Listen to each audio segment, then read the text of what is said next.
Hello, welcome back. We are on lesson 156 of A Course in Miracles workbook. And the title of today's lesson is I Walk with God in Perfect Holiness. Today's idea but states the simple truth that makes the thought of sin impossible. It promises there is no cause for guilt, and being causeless, it does not exist. It follows surely from the basic thoughts so often mentioned in the text. Ideas leave not their source. If this be true, how can you be apart from God? How could you walk the world alone and separate from your source? I have to reread that one sentence. It follows surely from the basic thought so often mentioned in the text. Ideas leave not their source. Yeah, I mean, you cannot separate from God. And any idea that is separate from Him, it's just not real. It's not real. And they're saying that there's no cause for guilt because it doesn't even exist. I mean, that's really hard to imagine that any of those emotions, these investments, they're not there. How did we invest in this when God doesn't even, that they don't even exist to Him? And if we are part of God, they don't really exist with us. We are not inconsistent in the thoughts that we present in our curriculum. Truth must be true throughout if it be true. It cannot contradict itself nor be in parts uncertain and in others sure. You cannot walk the world apart from God because you could not be without Him. He is what your life is. Where you are, He is. There is one life. That life you share with Him. Nothing can be apart from Him and live. Oh my God. So even like anything that is apart from God is considered like death. Like emotions and all that stuff. I mean, there's no life to them. I'll keep going. Yet where He is, there must be holiness as well as life. No attribute of His remains unshared by everything that lives.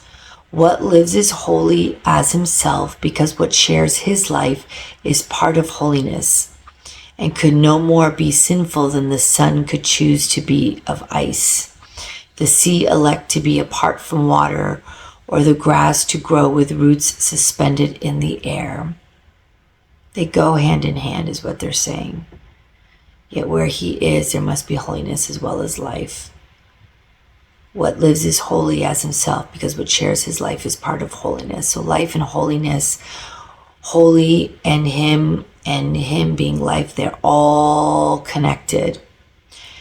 There is a light in you which cannot die, whose presence is so holy that the world is sanctified because of you. All things that live bring gifts to you and offer them in gratitude and gladness at your feet. The scent of flowers is their gift to you. The waves bow down before you and the trees extend their arms to shield you from the heat and lay their leaves before you on the ground that you may walk in softness while the wind sinks to a whisper round your holy head. The light in you is what the universe longs to behold. All living things are still before you, for they recognize who walks with you.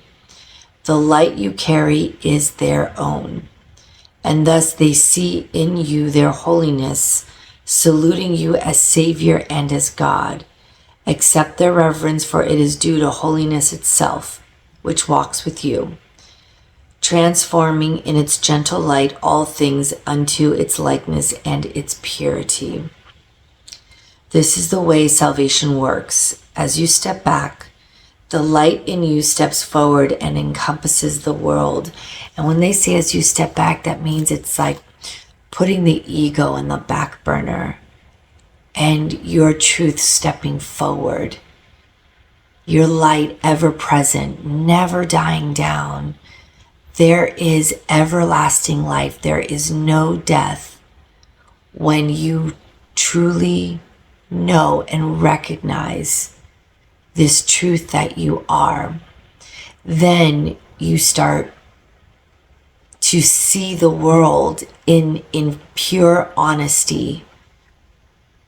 And that is when you recognize the light in you, you recognize the light in everybody and everything. You are holy. He is holy. And they go together. You can't, they can never be separate. They can never be separate. Let me keep going, because I'm feeling this lesson more than I'm able to explain it. Like I find I'm kind of falling a little flat in my explanation, but I'm getting a little distracted because I'm just feeling this in my chest and I'm struggling with the words right now. So I'm just going to keep reading. Maybe I'll just read this lesson without my own take, because maybe it doesn't need my own interpretation. I'm feeling this one. I'm really feeling it more than able to verbally execute it. Let's see.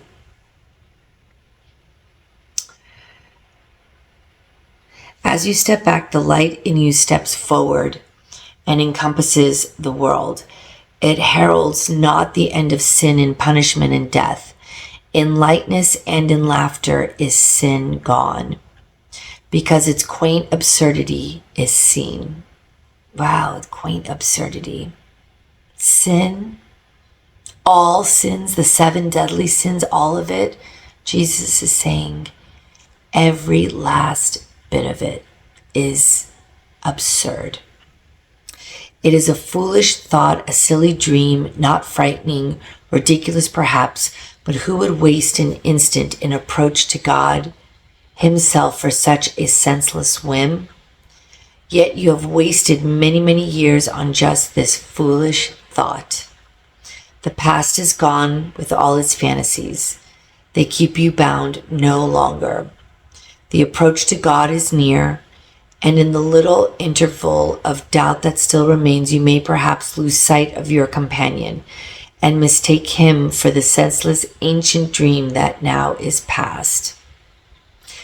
Even if you do veer off a little bit from this course and you get confused again, just take a minute, because when you start to really dig and undo all this stuff, it's going to be a lot easier to catch yourself when you did steer off, when you veered off a little bit and you got sucked back in to ego or just past stuff. And I got to give the ego credit. They're really good. They are waiting for a moment, a space. So, ego's not going away. But you can kind of better manhandle when you see it's up to its tricks. Who walks with me? This question should be asked 1,000 times a day till certainty has ended doubting and established peace. Today, let doubting cease. Doubt be gone, basically. Always we got to train that brain, train that mind if we, again, veer off course, it has to become almost automatic. Wait, who am I again? Who do I turn to? What do I turn my back on? And who do I face? And it's just boom, boom, boom. Every time it has to be like that. And then you're going to get really good. And you're going to be like, nope, not falling for this one. Nope. Back is turned. I know who's got me. And I'm just going to embody that. Embody it. God speaks for you in answering your question with these words. I walk with God in perfect holiness. I light the world. I light my mind and all the minds which God created one with me. I don't even think I needed to say anything earlier in this lesson. This lesson speaks for itself. I walk with God in perfect holiness. I light the world. I light my mind and all the minds which God created one with me. It's pretty straightforward. It is so comforting. It is so comforting to just know at every turn my mind wants to judge, my mind wants to feel some fear of my future based on illusions of the past. It is so comforting to know I don't have to go there anymore. I'm getting pretty good at it. I feel there's been a turning point for me where I'm just fast. Quick Draw McGraw, whatever his name was. Fast. Yeah. Hiya. I know who's with me, who walks with me. I know who walks with me. Lesson 156, I walk with God in holiness, in perfect holiness. I walk with God in perfect holiness. I think it was yesterday's lesson. It was walk to God. It was just like direct and stay there. You don't have to become uber religious. You don't have to change your diet. You don't have to go to a house of worship, although if you want to because you feel some deep, beautiful, peaceful connection, go do it. If you get that from going to the forest, the beach, or to the mall, go do it. But just know that it is our greatest friend and our lover and our company and our family, and it is always reliable, never going anywhere, ever. Even after we cross over to wherever we end up, back to the kingdom, it's done. It's done. This is forever. They're not going anywhere. Thank God, because you can't rely on anything else. Really can't rely. Even the most reliable individual out there, unless the relationship has been repurposed to be a holy one. And I'm not to say to diss all your friends or your family because they're all just unreliable. No, but as we all know, based on our experience, people are fickle. I was fickle too. I'm, your best of friend, but if I felt some sort of like betrayal from my so-called best friend, they're dropped. That's not eternal. That's not holy. A holy love, a holy relationship, that's not holiness.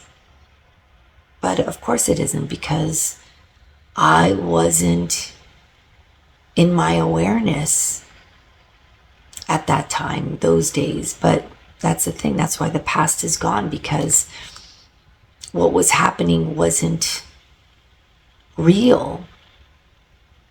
It wasn't real until you experience or become aware and remove the blocks to what's preventing you from realizing what you are, who you are.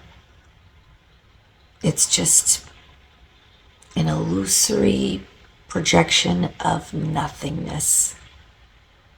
It's crazy. The wedding, the parties, the school experiences. I mean, they're still of my memory, and I keep the good memories. But, at the end of the day, if I really think back to who I was then, I'd be a great girl to a not great girl. I would have arguments, and then I would have fun days. To most, I would say, oh, you're being human. But there's a lot of pain. There's a lot of pain. And that high-low business, that erratic kind of one, you feel like a yo-yo after a while, because anything can get you on that high, and then as quick as you're up there, you're getting dropped with other news or a rumor about somebody, if you're talking about high school days or middle school days or whatever days. And you realize this is why you felt a little nutso. Yeah, that's what the ego's trying to do. It's trying to confuse, and it's trying to make you go crazy to the point of death. Ego wants us dead. But